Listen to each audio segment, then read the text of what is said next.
बिस्मिल्लाहिर्रहमानिर्रहीम, अस्सलाम वालेकुम। किचन विद मरियम की नई और फ्रेश वीडियो में खुश आमदीद। आज हमारे किचन में बनने जा रहे बहुत ही मज़ेदार, बहुत ही क्रिस्पी से सबके favourite chicken nuggets.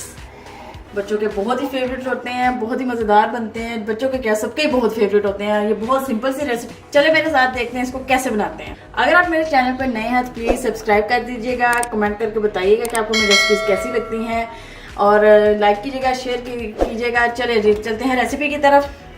Chicken nuggets के लिए हमें चाहिए बोनलेस चिकन, जो कि मैंने इसको स्मॉल पीसीस में कट कर लिया है। इसके अंदर हड्डी नहीं होनी चाहिए, बिल्कुल मांस होना चाहिए। उसके अंदर 3 से 4 मैंने लहसुन लिए हैं और 1 टुकड़ा अदरक का लिया है। ये 1 अदद अंडा है। ये ब्रेड क्रम्स है। अगर आप घर में बनाना चाहते तो बहुत ही ईजी इसकी रेसिपी, वो भी आपको मिल जाएगी। और ये हमने ब्रेड को ग्राइंड कर लिया है, ये भी हम इसके अंदर ऐड करने जाएंगे। चले अब हम इसको ग्राइंडर में इसको मिक्स करके देखते हैं। इसको बिल्कुल ऐसे मैश करना है कि बिल्कुल जैसे मक्खन हो जाता है। अब हम इसको अच्छे से ग्राइंड करेंगे।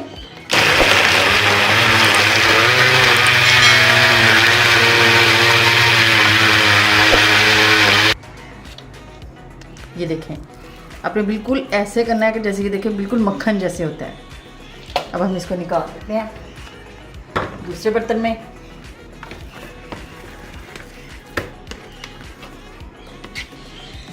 देखिए अब हमने बिल्कुल अच्छे से इसको मिक्स कर लिया। अब इसकी बारी है शेप देने की। अब हम इसको शेप देंगे। आप चाहे तो स्क्वायर शेप भी दे सकते हैं, आपकी चॉइस है। लेकिन शर्त ये होनी चाहिए कि बिल्कुल ये पतला होना चाहिए, क्योंकि बिल्कुल मीट है और ये अच्छे से फिर पके। मैं तो इसको ये वाली शेप दे रही हूँ। मैं आपको डिफरेंट शेप्स दे के बताऊँगी कि आप चाहे जो सी मर्ज़ी शेप दे लें, ये आपकी अपनी चॉइस है। इस पर ज़रा टाइम लगता है शेप देने में। ये देखिए, आपने बिल्कुल इसको ऐसे पतला सा होना चाहिए, ज़्यादा ये मोटा नहीं होना चाहिए, ऐसे पतला सा होना चाहिए।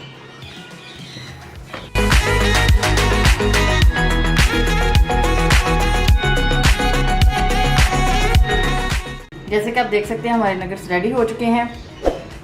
अब हम इनको ब्रेड क्रम्स लगाएंगे। ऐसे एक एक पकड़ के पहले हम अंडे के अंदर डिप करेंगे। अब हम इसको पहले अंडे के अंदर डिप करेंगे। अच्छे तरीके से हमने कोटिंग करनी है ताकि हमारा जो क्रम्स है वो अच्छे तरीके से लग जाए। सेकंड हैंड आपने यूज़ करना है ताकि वो आपके दोनों हाथ एक जैसे ना हो जाए, क्रम्स वाले भी हो जाए और ब्रेड वाले भी, वो अंडे वाले भी हो जाएं। ये देखें, अच्छे तरीके से आपने इसको लगाना है और एक साइड पे सेकंड ट्रे पे आपने रखते जाना। आपने कोटिंग अच्छी सी करनी है। जो ब्रेड क्रम्स है बाज़ार से तो महंगे मिलते हैं, आप घर पे भी इजीली बना सकते हैं। जो आपके पास ब्रेड होती है घर में, नमकीन ब्रेड, ये याद रखिएगा, मीठी ब्रेड नहीं, मिल्की ब्रेड नहीं, नमकीन ब्रेड, उसको आपने उसकी साइड्स अलहदा कर लेनी है और उसको अच्छे तरीके से आपने चॉपर में इसको कर लेना है। और हमारे ब्रेड क्रम्स रेडी हैं।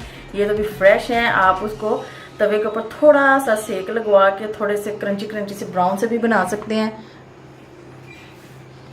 और उसको सेव भी कर सकते हैं।